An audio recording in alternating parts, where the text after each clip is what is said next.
Perkenalkan, nama saya Fitriani Asyura, program studi akuntansi dengan NIM 220930812004 dari Sekolah Tinggi Ilmu Ekonomi Makassar Maju.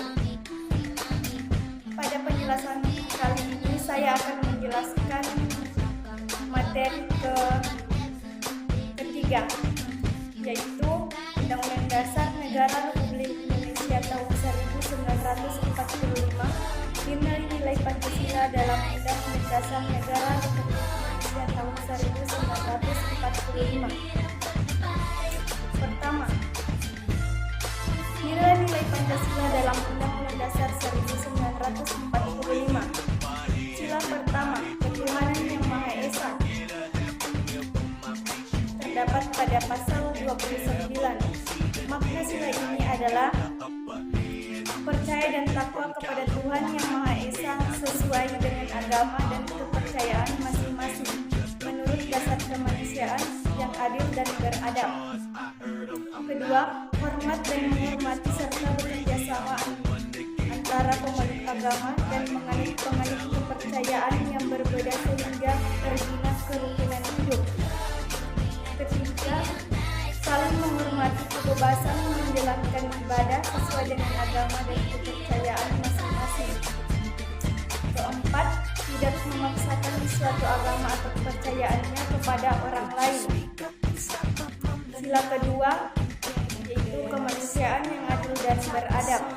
Pada pasal 26, pasal 27, pasal 28, pasal 28A, pasal 28B, pasal 28C, pasal 28D, pasal 28E, pasal 28F, pasal 28G, pasal 28H, pasal 28I, pasal 28J, pasal 30, dan pasal 31. Makna sila ini adalah mengakui persamaan derajat, persamaan hak dan kewajiban antar sesama manusia, saling mencintai sesama manusia, mengembangkan sikap tegang rasa, tidak semena-mena terhadap orang lain, menjunjung tinggi nilai kemanusiaan, gemar melakukan kegiatan kemanusiaan, berani membela kebenaran dan keadilan. Sila ketiga yaitu Persatuan Indonesia.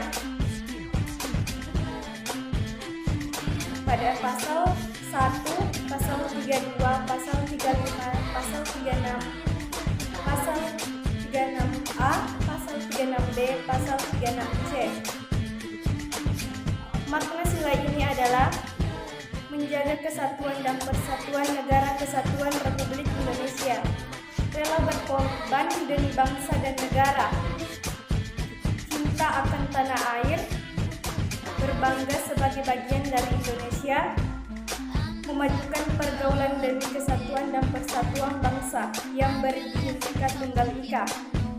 Sila keempat yaitu kerakyatan yang dipimpin oleh hikmat kebijaksanaan dalam permusyawaratan perwakilan.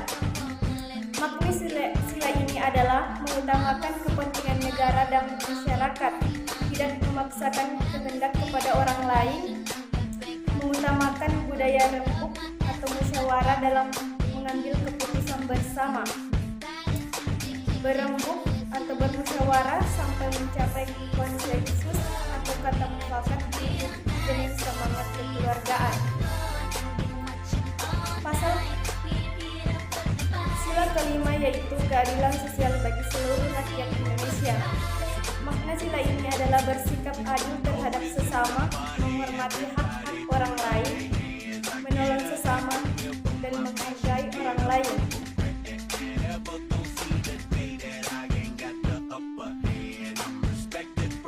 Bagian A. Konstitusi negara. Konsep konstitusi berasal dari bahasa Prancis yaitu constitution, yaitu membentuk.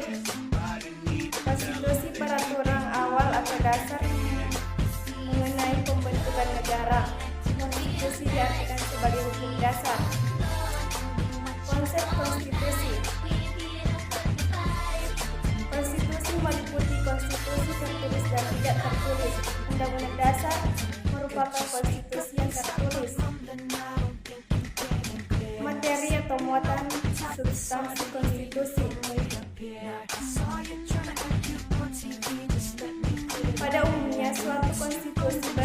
hal pokok. Pertama, adanya jaminan terhadap hak-hak asasi manusia warga negaranya. Kedua, ditetapkannya susunan ketatanegaraan. Materi muatan atau substansi konstitusi. Pada umumnya suatu konstitusi berisi 3 hal pokok, yaitu adanya jaminan terhadap hak-hak asasi manusia warga negaranya, ditetapkannya susunan ketatanegaraan suatu negara yang bersifat fundamental, adanya pembagian dan pembatasan tugas ketatanegaraan yang juga bersifat fundamental.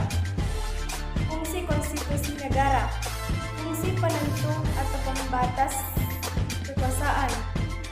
Fungsi mengatur hubungan kekuasaan antar organ negara. Fungsi mengatur hubungan kekuasaan antara organ negara dengan warga negara.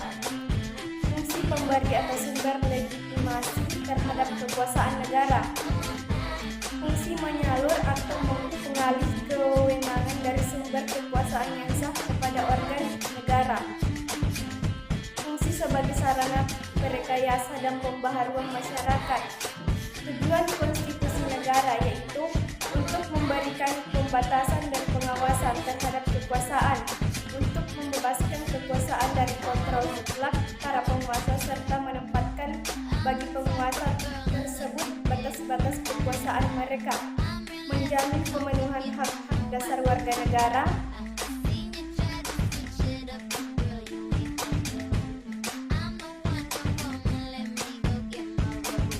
isi pokok batang tubuh Undang-Undang Dasar 1945, hasil amandemen Undang-Undang Dasar 1945. Amandemen pertama, perubahan ini meliputi 9 pasal 16 ayat yang ditetapkan pada tanggal 19 Oktober 1999, yaitu pasal 7 tentang pembahasan masa jabatan presiden dan wakil presiden, pasal 13 ayat 2 dan 3 tentang penempatan dan penempatan duta, pasal 5 ayat 1 tentang hak presiden untuk mengajukan RUU kepada DPR, pasal 14 ayat 1 tentang pemberian garis dan rehabilitas, pasal 15 tentang pemberian tanda jasa, gelar serta kehormatan lain, pasal 9 ayat 1 dan 2 tentang sumpah presiden dan wakil presiden. Amandemen kedua, perubahan tersebut dalam 7 bab yang ditetapkan pada tanggal 18 Agustus 2000, yaitu pertama tentang wilayah negara, kedua tentang pemerintahan daerah, ketiga tentang hak asasi manusia atau HAM, keempat tentang Dewan Perwakilan Daerah atau DPD, kelima tentang bahasa, lagu kebangsaan dan lambang negara, keenam tentang hubungan antar lembaga negara menurut Undang-Undang Dasar 1945, hubungan antar lembaga negara menurut Undang-Undang Dasar 1945, hubungan antara MPR, Presiden, DPR, dan MK terlihat dalam proses pemerhatian Presiden dan Wakil Presiden. Presiden dan Wakil Presiden dapat diberhentikan MPR dan dalam masa jabatannya menurut Undang-Undang Dasar atas usul DPR. Ini terjadi apabila terbukti melakukan pelanggaran hukum berupa pengkhianatan terhadap negara, korupsi, tindakan pidana berat, atau terbukti tidak lagi memenuhi syarat sebagai Presiden dan Wakil Presiden. Kemudian MPR meminta kepada MK untuk memeriksa, mengadili, dan memutus pendapat DPR. DPD mengajukan RUU yang berkaitan dengan otonomi daerah, hubungan pusat daerah, serta yang berhubungan dengan perimbangan keuangan pusat dan daerah. DPD ikut membahas RUU tersebut dan melakukan pengawasan terhadap pelaksanaan undang-undang yang telah disahkan.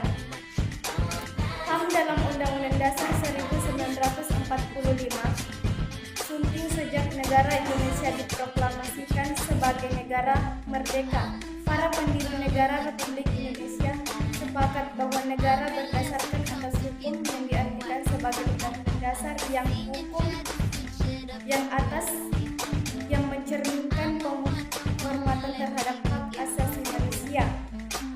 Undang-Undang Dasar 1945 menegaskan bahwa sistem pemerintahan di Indonesia berdasarkan atas hukum, bukan hanya berdasarkan kekuasaan belaka. Di Indonesia seperti halnya negara lain, konstitusi dapat memuat sejumlah hak asasi manusia, antara lain Undang-Undang Dasar 1945, Undang-Undang Dasar RIS, dan UUD S 1950. Menunjukkan adanya komitmen kemanusiaan yang tertinggi dari bangsa Indonesia meskipun belum tersistematis secara lengkap dalam daftar hak-hak asasi manusia seperti halnya Piagam HAM sedunia. Ketentuan Undang-Undang Dasar 1945 tentang hak asasi manusia dapat dilihat dari ketentuan dalam pembukaan dan pasal-pasal dalam teks revisi. Meskipun Undang-Undang Dasar 1945 memuat pasal-pasal hak asasi manusia yang meliputi bidang sipil, politik, ekonomi, sosial, dan budaya, pengaturan tersebut dianggap tidak rinci. Oleh karena itu, muncul pertanyaan dalam bentuk hukum, apakah rincian hak asasi manusia harus ditetapkan? Undang-Undang Nomor 39 tentang Hak Asasi Manusia tahun 1999 mendefinisikan hak asasi manusia sebagai seperangkat hak yang melekat pada hakikat dan keberadaan manusia sebagai ciptaan Tuhan Yang Maha Esa yang merupakan anugerah darinya dan harus dihormati, dipelihara, dan dilindungi oleh negara, hukum, dan pemerintahan. Sekian presentasi dari saya. Assalamualaikum warahmatullahi wabarakatuh.